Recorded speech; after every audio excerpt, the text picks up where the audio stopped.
Kisah Nabi Soleh alaihi salam. Nabi Soleh berasal dari keluarga terpandang di kalangan kaum Tsamud. Kecerdasannya menonjol, baik hati dan ramah, pandai bergaul, serta sabar dan disukai oleh kaumnya. Nabi Soleh adalah seorang yang berani. Bakat kepemimpinannya sudah tampak sejak muda. Beliau berani memimpin dan menyelesaikan masalah umatnya dengan baik.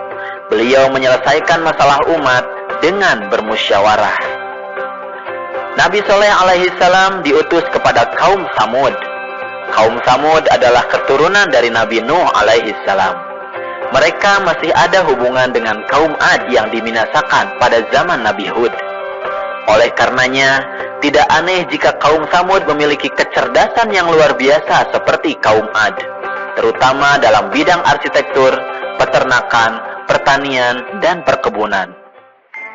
Pada awalnya, kaum Tsamud beriman kepada Allah Subhanahu wa Ta'ala karena belajar dari kaum Ad yang dibinasakan karena tidak taat kepada Rasulnya.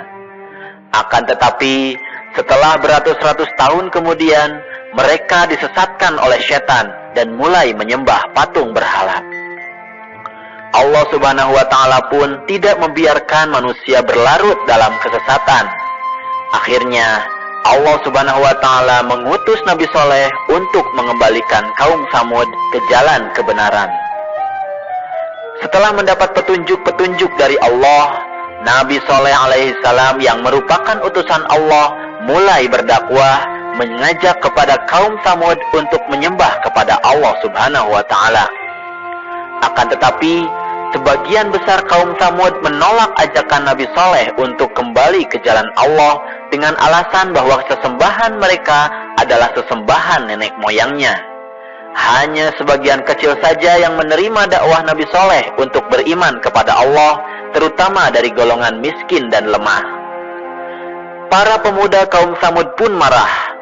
Mereka tidak ingin kaum Tsamud mengikuti dakwah Nabi Soleh. Mereka menginginkan mereka tetap menyembah berhala. Akhirnya, untuk meruntuhkan wibawa Nabi Soleh, mereka menantang Nabi Soleh untuk menurunkan mukjizat yang mereka yakini Nabi Soleh tidak akan dapat membuktikannya. Nabi Soleh pun menuruti permintaan mereka dengan syarat bahwa mereka harus beriman kepada Allah. Lalu mereka pun pergi ke atas gunung. Dengan penuh pengharapan, Nabi Soleh alaihi salam berdoa kepada Allah Subhanahu wa Ta'ala untuk menurunkan mukjizat. Akhirnya, Allah Subhanahu wa Ta'ala pun mengabulkan doanya Nabi Soleh. Allah mengeluarkan unta dari dalam batu. Unta itu besar, gemuk, berbulu tebal, serta hamil 10 bulan. Kaum Tsamud pun terkejut akan mukjizat Nabi Soleh alaihi salam. Mereka memang ahli memahat, tapi mereka kagum bahwa unta yang sangat indah ini adalah asli, bukanlah sebuah pahatan. Lalu Nabi Soleh pun memerintahkan kepada kaum Tsamud untuk menjaga unta ini. Jika tidak, maka nantinya azab Allah akan datang. Nabi Soleh pun meminta kaum Tsamud untuk mengutamakan unta itu dalam memberi makan dan minum. Unta itu pun bebas berkeliaran di tengah-tengah kaum Tsamud. Pada saat unta itu hendak minum di sumber mata air, semua ternak menyingkir seolah-olah mempersilahkan unta tersebut untuk minum. Air susu unta itu pun cukup untuk memberi makan orang-orang setiap hari. Mereka boleh memerahnya, tapi tidak boleh mengganggunya. Akan tetapi, mukjizat Nabi Soleh ini tidak menjadikan para pemuda kaum Tsamud beriman. Meskipun hal tersebut membuat Nabi Soleh semakin disegani dan semakin bertambah orang yang beriman, mereka tetap berpegang pada sesembahan nenek moyangnya. Akhirnya, para pemuda pun mengadakan pertemuan untuk menghentikan dakwah Nabi Soleh alaihi salam, dan mereka pun sepakat untuk membunuh unta tersebut. Lalu mereka mengutus para penjahat yang kejam untuk membunuh unta tersebut. Setelah itu, mereka mengumumkan bahwa unta Nabi Soleh telah mati, berharap kaum Tsamud yang telah beriman kembali ke agama nenek moyangnya. Akan tetapi, Kaum Samud justru bersedih karena tidak bisa meminum susu unta tersebut dan takut azab Allah akan datang. Para pemuda pun datang kepada Nabi Soleh dengan angkuhnya. Mereka menantang Nabi Soleh untuk mendatangkan azab yang dijanjikan. Akan tetapi, Nabi Soleh memberinya waktu selama 3 hari untuk bersenang-senang, menikmati hidup, karena setelah itu azab Allah pasti akan datang. Nabi Soleh memberi waktu 3 hari agar memberi kesempatan supaya mereka menyesali perbuatannya. Akan tetapi, orang-orang kafir itu justru menunggu-nunggu azab apa yang akan terjadi, sambil gelisah karena takut azab tersebut benar-benar datang. Akhirnya, para pemuda pun sepakat untuk membunuh Nabi Soleh alaihi salam agar azab itu tidak jadi datang. Mereka mengutus kembali para penjahat kejam yang telah membunuh unta Nabi Soleh untuk membunuh Nabi Soleh.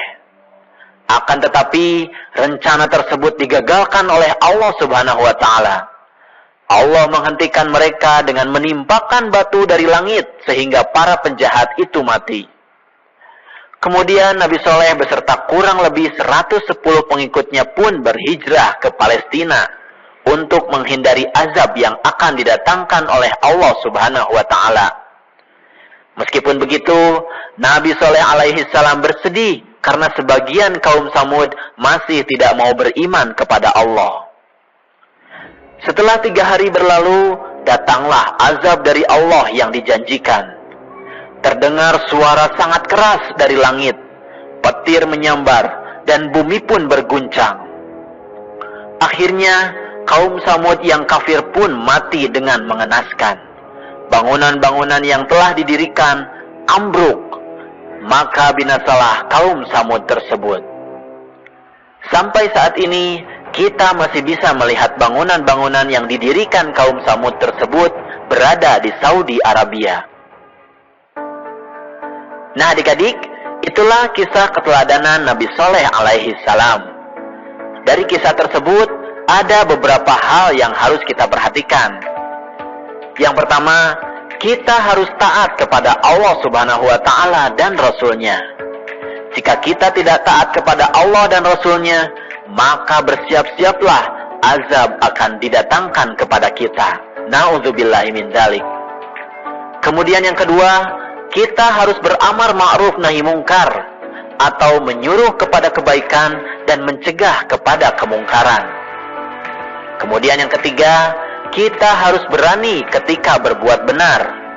Dalam kehidupan sehari-hari, kita bisa berani berkata benar, menjauhi sifat-sifat buruk, dan berani mengakui kesalahan.